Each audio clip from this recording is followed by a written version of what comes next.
Hello বন্ধুরা, তোমরা সবাই কেমন আছো? আশা করি ভালো আছো, সুস্থ আছো। তো আমিও ভালো আছি।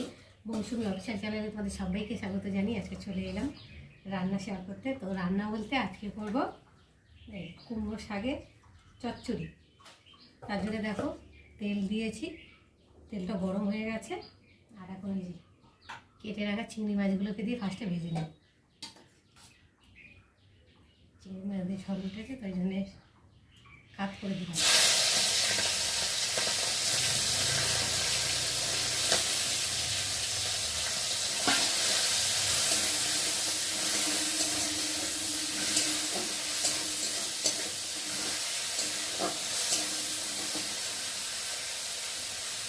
মশলাটা তখন ভাজা হোক, আর এখানটায় মশলা করেছি জিরে বাটা, রসুন বাটা, আদা বাটা, ধনে বাটা তো দেবো না, মাকে দিয়েছিলাম একটু বেশি, সেটা বেশি দিয়েছি।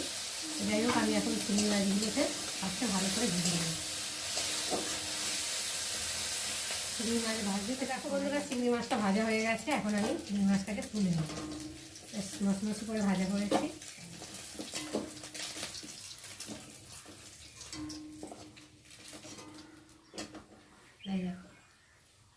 ভাজা হয়ে গেছে, আর এখন আর একটু তেল দেবো। যেহেতু অল্প তেল আছে, তেলে হবে না, আর একটু নাড়বে না, তেল বেশি করে দিলে তারপর তো তরকারিটা টেস্ট হবে।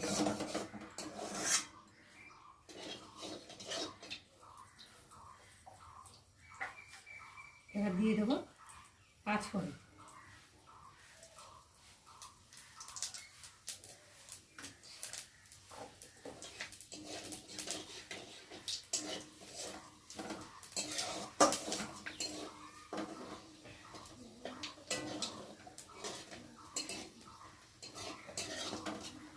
এবার দিয়ে দেবো রসুন। তেলের মধ্যে রসুনটা দিলে কাঁচা যে একটা গন্ধ থাকে সেটা চলে যাবে।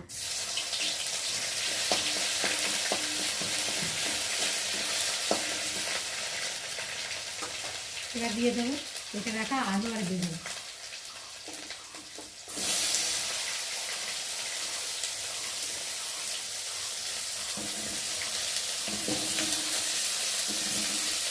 সাথে রয়েছে কাঁচা লঙ্কা হয়ে গেছে, একসাথেই দিয়ে দিলাম।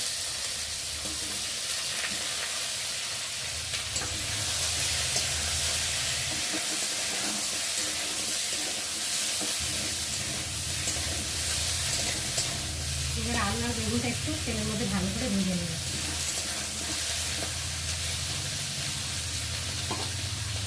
দিয়ে দেবো পরিমাণ মতো নুন।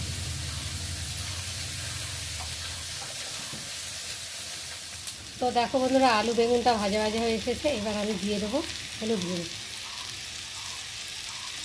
এবার দিয়ে দেবো জিরে বাটা, আদা বাটা, আর ভেজে রাখা চিংড়ি মাছ।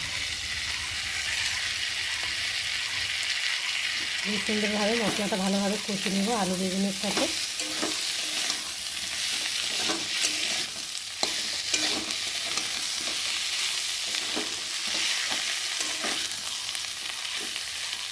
দেখো বন্ধুরা, মশলাটা দিয়ে ভালোভাবে কষিয়ে নিয়েছি। দেখো সুন্দরভাবে কষানো হয়ে গেছে, আর একটু ভালো করে নেড়ে দেবো।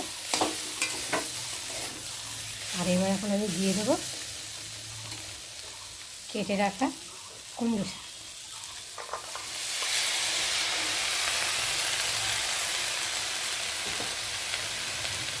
দিয়ে আর একটু ভালো করে নেড়ে দেবো। শাক তো এক করা হয়ে গেছে, আর ভেজে গেলে তো একটুখানি হয়ে যাবে। ওই জন্য একটু যাই হোক, একটু না নেড়ে দেবে না, তলাতে যদি লেগে যাবে, দিয়ে উঠলে ছুটি লাগবে।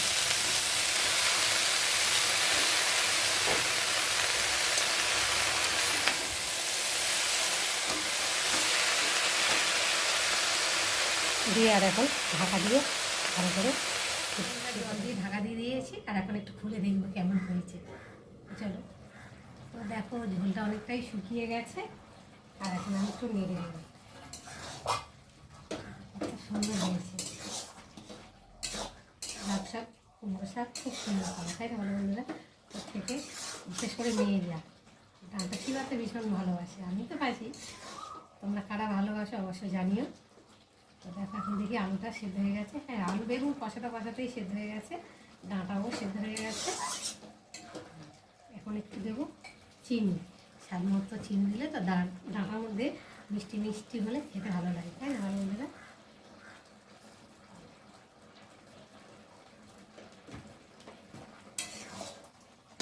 একটু ভালো করে নেড়ে নেব। যেহেতু ডাঁটার মধ্যে চিংড়ি মাছ পড়েছে, আর টেস্ট অন্যরকম হবে।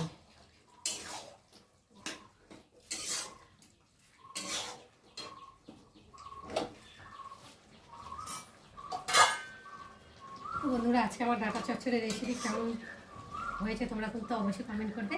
আর ভালো লাগলে লাইক কমেন্ট শেয়ার করো। আর আমার চ্যানেলে যদি নতুন হয়ে থাকে চ্যানেলটাকে সাবস্ক্রাইব করে দিও।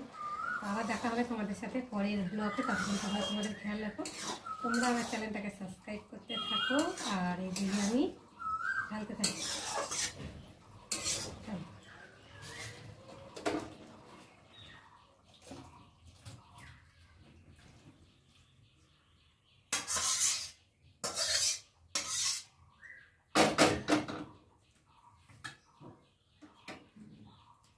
গ্যাসটা নেওয়াতেই ভুলে গেছি। দেখো কেমন হয়েছে, দেখো। তো দেখো বন্ধুরা, ভাত বেড়ে রেডি করে নিয়েছি আর মেয়েকে খেতে দিয়েছি। কী দিয়ে খাচ্ছিস আগে বল? কুমড়ো শাকের ঝোল, আলু বেগুন চিংড়ি মাছ দিয়ে তো করেছে। আর ঝোলটা না আমার ভীষণ ভালো লাগে, কুমড়ো শাকের ঝোলটাই বেশি ভালো লাগে। ঝোল খাই আমি সবজির থেকে, যে কোনো জিনিসের বেশি ঝোল খেতে পছন্দ করি। তো তোমরা কারা কারা ঝোল খেতে পছন্দ করো অবশ্যই কমেন্টে জানিও। আমি তো বহুত ভালোবাসি।